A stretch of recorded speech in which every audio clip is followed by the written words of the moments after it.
ఏంటండి ఇలాంటి 4 పుస్తకాలు కలిగింది. ఇంత పుస్తకాలు అంటే 11 పుస్తకాలు చదవాలట. ఎన్ని పుస్తకాలమ్మా? 19. నమస్కారం తల్లి. 19 పుస్తకాలు చదవాలట. అంటే ఎలాగున్నది? ప్రయాసపడి భారము మోసుకొనిచున్న ఎంబీబీఎస్ బయటండి. మానవులు ప్రయాస ఎలా ఉంది? యేసుప్రభు జరగుంది.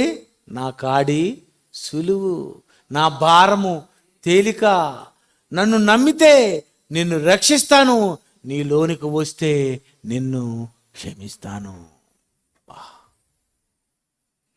ఇంత గొప్ప రక్షణ అంటే ప్రపంచంలో ఉన్న ఉద్యోగాలన్నిటికంటే టాప్ జాబ్ అంటూ ఉంటుంది. ఏంటది?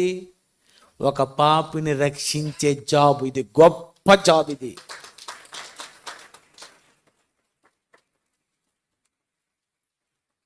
ఈ ఉద్యోగస్తులు ఎవరు? వీళ్ళే. అక్కడ అటు నుండి చూడండి, అలాగా ఈ జాబే చేస్తున్నారు వీళ్ళందరూ. ఏ జాబ్ అండి? పాపులను రక్షిస్తామండి, పాపిని క్షమిస్తామండి, పాపులను మార్చేస్తామండి, పాపులను విడిపించేస్తామండి. ఏంటండి, నేనే కానీ జడ్జిని అయితేనండి అందరికీ రాసేస్తాను. నీకు మొత్తం నీకు విడుదల, నీకు విడుదల, నీకు నీకు అయిపోయింది. ఇది ఓ నిజంగా నిజంగా ఏమనుకుంటామండి బాబు, ఆ జడ్జి గారి దగ్గరికి వెళ్ళిపోతే అవి ఉండదు బాబు, పదరు బాబు రాయిస్తాడు అని.